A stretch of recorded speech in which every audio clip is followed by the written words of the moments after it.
Hi, my name is Elizabeth Yates. I'm a research and scholarly communication librarian at Brock University Libraries, and I'm very happy to be with everybody at CAPAL today. My research question was, how do transgender, non-binary, and gender-diverse students experience and perceive academic library spaces, services, and collections? And I was prompted to do this study after speaking to students who told me about the harms and challenges they had experienced within the library. I also found there was a lack of literature specific to gender diverse students and a lack of qualitative studies, and I wanted to prioritize students' lived experiences. A case study is a great way of answering those kinds of how, what, and why questions. A disclaimer I want to offer now is nothing about us without us, which is a motto that arose from the disability rights movement and really highlights the importance of participatory research into vulnerable populations. I should have partnered with a member of the community as a straight cisgender person.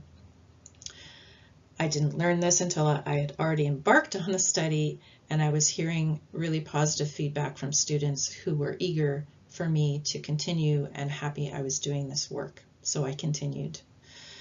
I used member checking as a way to sort of counter or enhance the accuracy of my findings by allowing participants to comment and provide feedback and correct anything that I got wrong.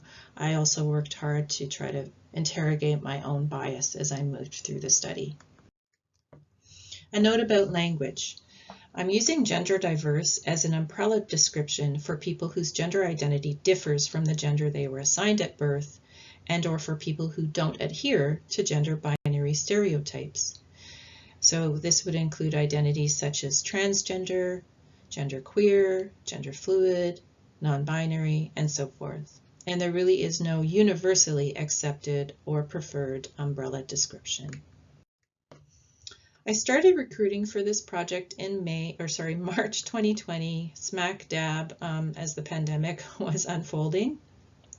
Recruitment was quite challenging, I think because the library was closed. Students didn't really feel like they had much to offer about research into the library.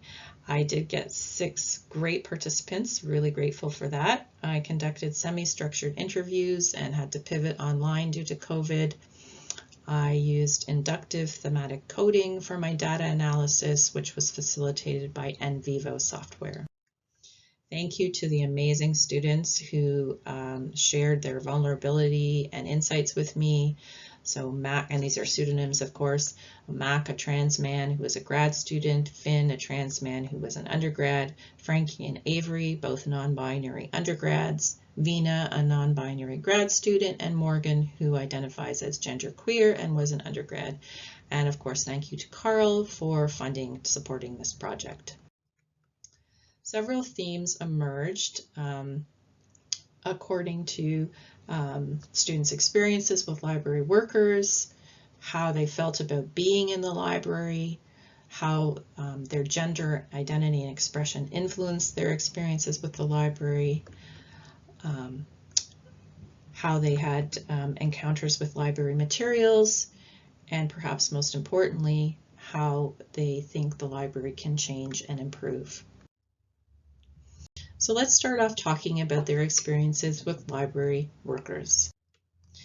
Overall, students expressed really positive sentiments about their encounters. Morgan called library workers very lovely and very helpful. Mac talked about a meeting with his liaison librarian and feeling really good about being queer in her office. Finn described working in the makerspace in the library, which has a policy of just using student numbers. So that made them feel really comfortable because they didn't have to use their dead name in any of these in their work in the makerspace. On the flip side, some students really preferred interacting with the library online. As Avery said, asking people for help is very, very scary. So when you can do something online that can helpfully sometimes avoid being misgendered, it avoids the experience of vocal dysphoria. So when your voice doesn't match your gender identity, And they talked about how, they already were experiencing library anxiety or experiencing being a shy person, and then having that anxiety over being a gender diverse person in the library was like one extra layer of stress for them. So they talked about the library as a straight space in terms of its physical environment.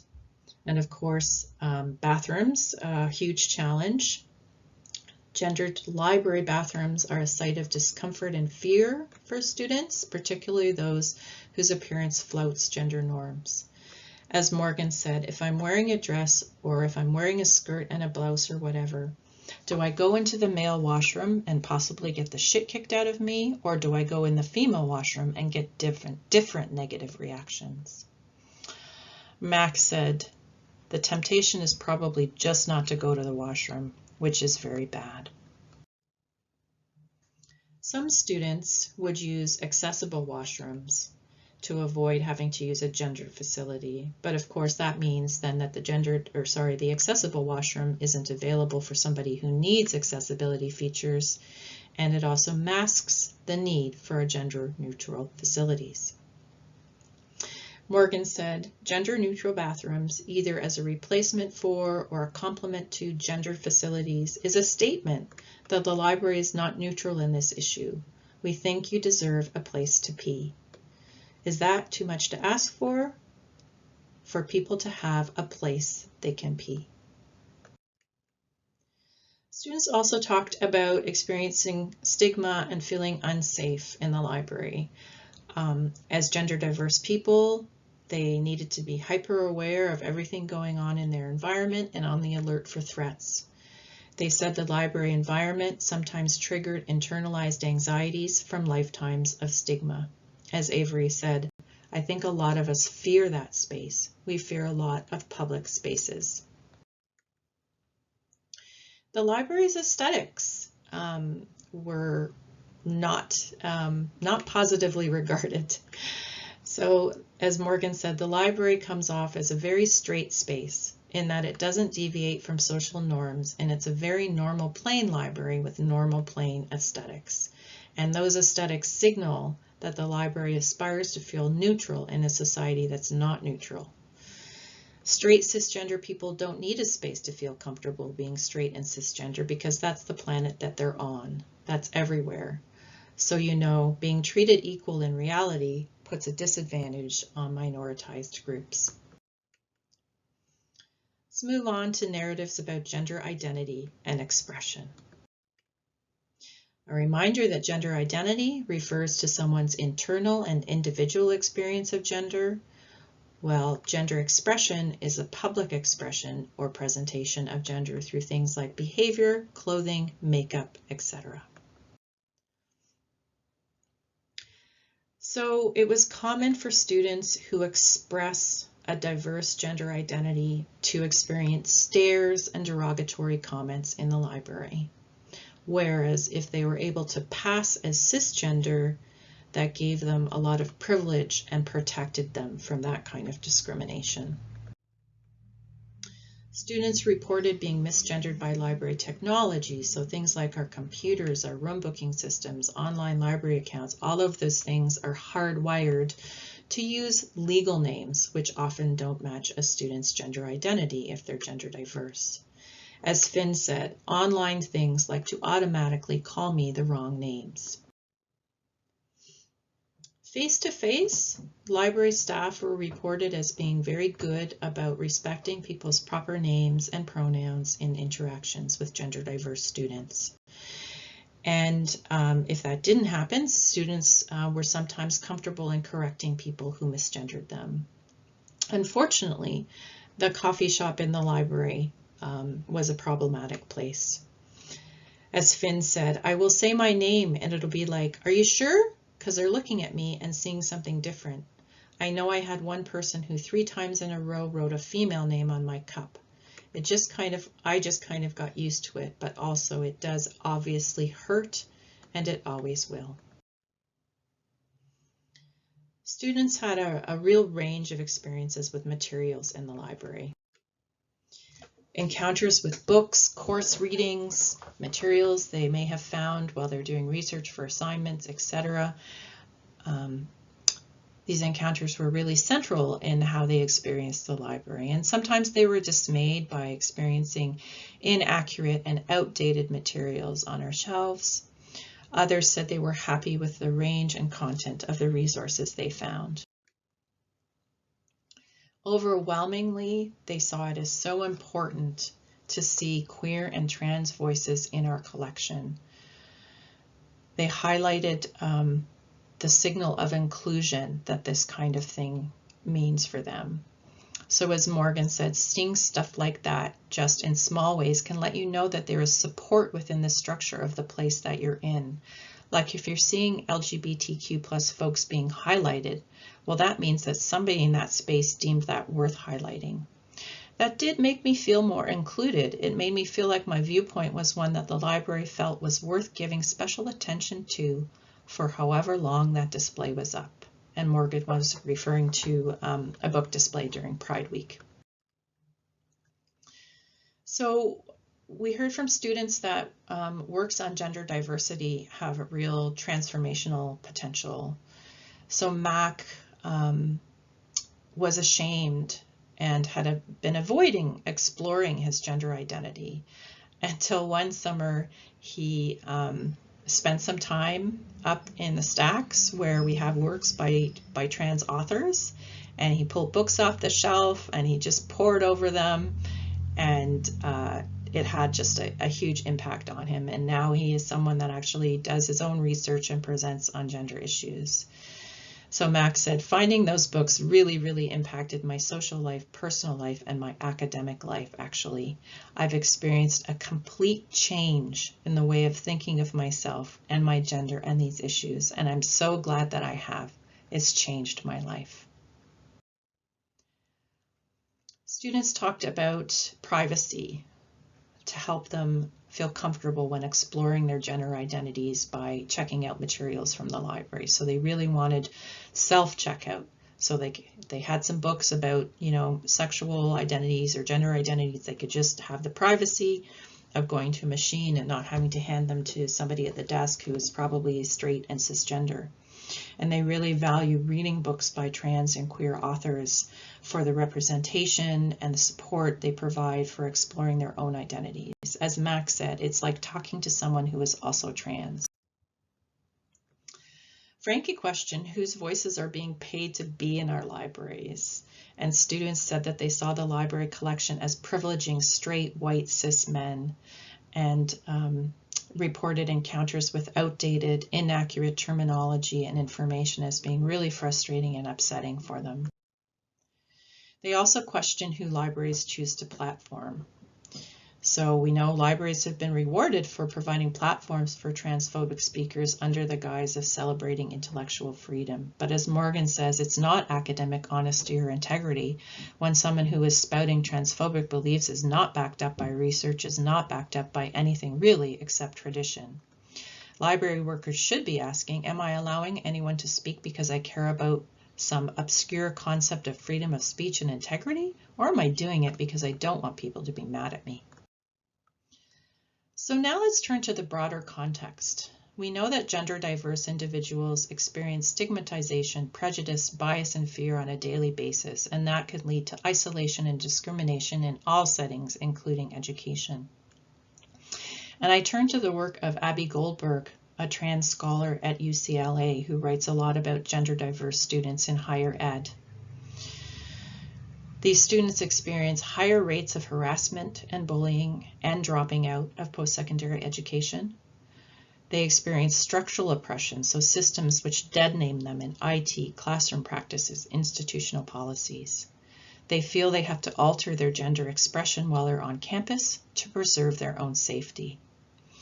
And similar experiences were reported by people who responded to Brock's campus climate survey a couple of years ago as well. Bathrooms, of course, a huge concern, not just for our students, but in the larger context. So 70% of respondents to the Trans Pulse Canada survey who are aged 14 to 24, so same age group as our students, say they avoid public washrooms, 70%. Stares, derogatory comments, and assaults are routinely experienced by gender diverse people using bathrooms in public spaces, and this is very well documented. So what guidance do libraries have for serving and supporting gender diverse patrons? According to the ALA, libraries are called upon to actively affirm and support the safety and rights of transgender people. What's the reality?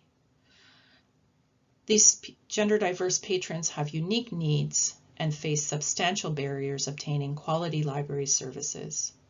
According to a survey conducted by Drake and Bialafield, 90% of survey respondents needed adaptations to feel safe and welcome in a library.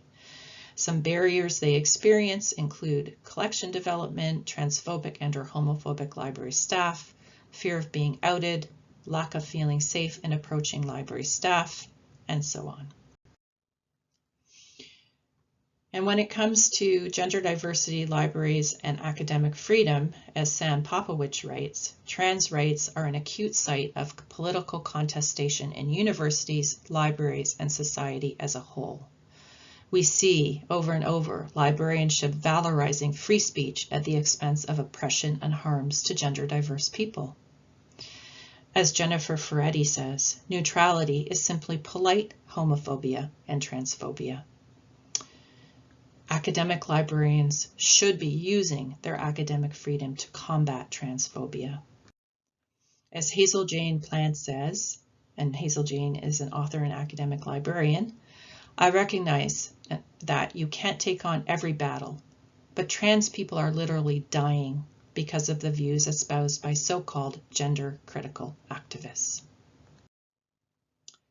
So let's move on to the positive suggestions students had for how libraries can improve services and spaces for gender diverse students. They suggested training for library staff, and I'm pleased to say that we have implemented that at Brock. They suggested normalizing pronoun use in interactions with gender diverse students, and we're doing that now as well. We have reintroduced self-checkout, which is such a great measure for protecting patron privacy. And most recently, through working with the registrar's office and campus IT, we've actually been able to port over students' chosen names. So they're now showing up in things like library accounts, room booking systems, library computers, etc. So that's a really positive change. Areas that still need work: implementing gender-neutral bathrooms, continuing to build queer-friendly collections. Students also wanted to see things like a queer-friendly space in the library and spaces where they could connect with other queer people, perhaps through library running events in conjunction with the Brock 2S and LGBTQ student club. And they also were interested in seeing things like restrictions on problematic library materials, because they wanted to reduce the potential for harms to other gender diverse and queer students. So what can you do? I'd like to encourage you to think about how you can improve your library's physical environment, especially the bathrooms. How you can build collections that highlight trans voices and experiences. What can you do to help students' chosen names and pronouns be respected in your library? And what can you do to enhance students' privacy? Summing up, our students reported positive impressions of the library and its employees. We see that our collections have the potential to both harm and help students. Our library bathrooms are a site of great discomfort and/or fear for gender diverse students. We see all of these concerns that our students expressed reflected in statistics and scholarly studies, and we have the opportunity and responsibility to make things better for them. Thank you so much for listening. Please reach out. I would love to chat with you. I'm also interested in partnering with a community member on further research in this area. And I can be reached at eyates@brocu.ca, or you can tweet me at librarywriteher. Thank you.